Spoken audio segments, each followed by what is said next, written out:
Chers fidèles, chers amis, chers paroissiens, tout particulièrement de l'église Saint-Patrice, nous allons reprendre à partir d'aujourd'hui notre petit rythme quotidien de vidéos destiné à vous accompagner dans cette période de confinement. Et donc, je ne sais pas quand est-ce qu'elles prendront fin, mais nous continuerons tant que le confinement demeurera et que nous n'aurons pas la possibilité de nous retrouver ici publiquement pour le culte à l'église Saint-Patrice. Alors aujourd'hui, c'est le dimanche, premier dimanche après Pâques, dimanche in albis, dimanche de Quasimodo, des premiers mots de l'introïte, ou depuis récemment le dimanche de la Divine Miséricorde, dimanche de la Miséricorde. Pour bien comprendre le beau mystère de ce jour, il convient de revenir un petit peu en arrière.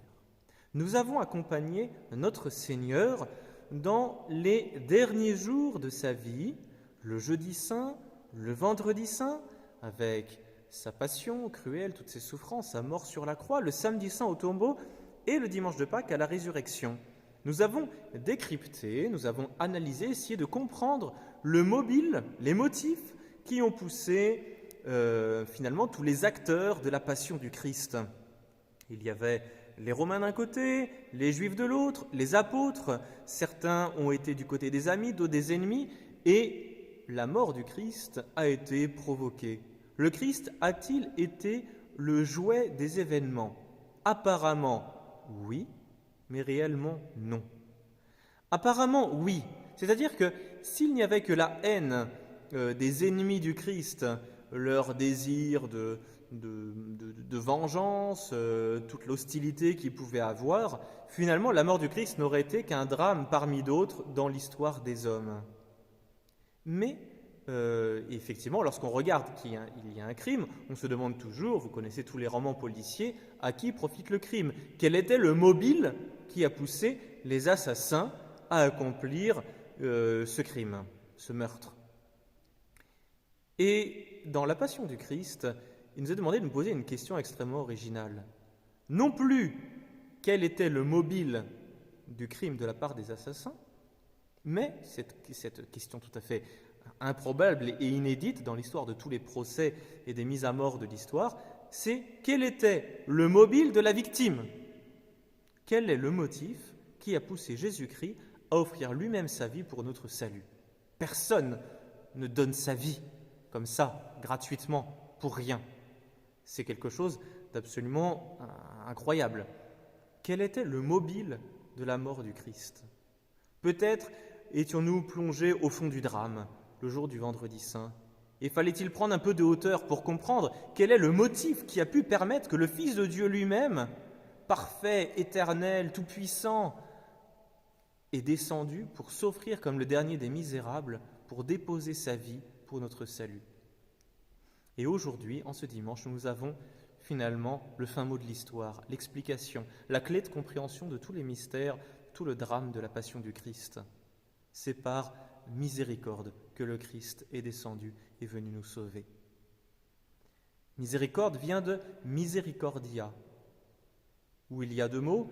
Il y a d'abord ce qui évoque la misère, c'est-à-dire la déchéance de l'homme, la corruption de l'homme, finalement les profondeurs terribles dans lesquelles nous nous sommes enfoncés, le bourbier de nos péchés, et en regard avec ce qui aurait dû être la félicité à laquelle nous étions appelés.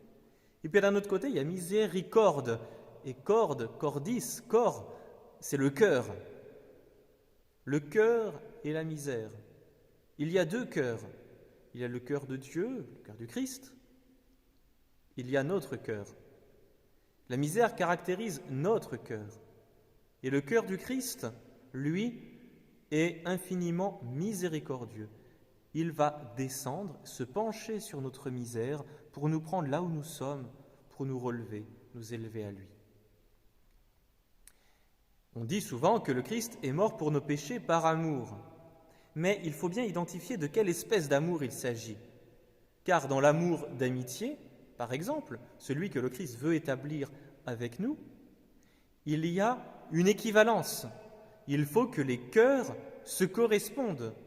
Par exemple, on va prendre comme ami quelqu'un qui nous ressemble passablement, qui va être grosso modo du même âge, qui va avoir les mêmes centres d'intérêt, qui va avoir une certaine correspondance. Quelle correspondance y a-t-il entre le cœur de Dieu et le cœur de l'homme?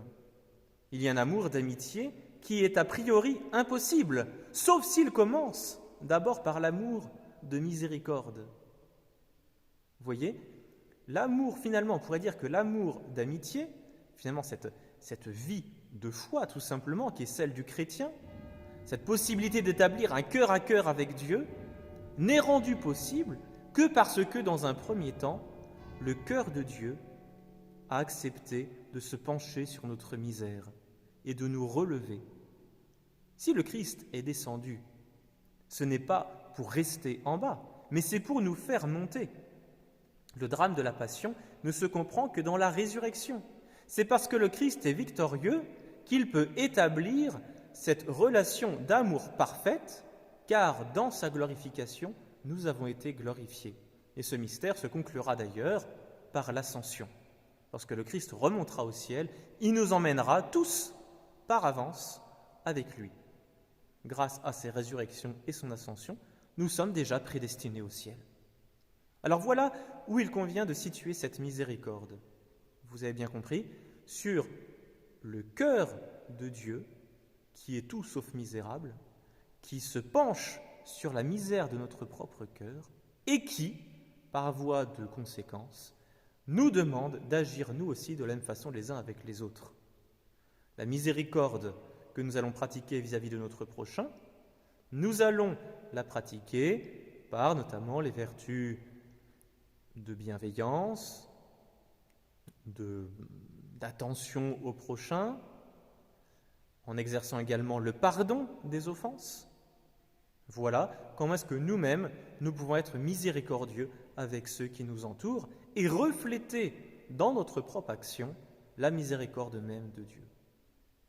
Mes bien chers frères, je vais vous souhaiter de prendre comme résolution, peut-être, pour la semaine suivante, cette double résolution, d'abord de rendre grâce pour cette miséricorde incompréhensible de Dieu.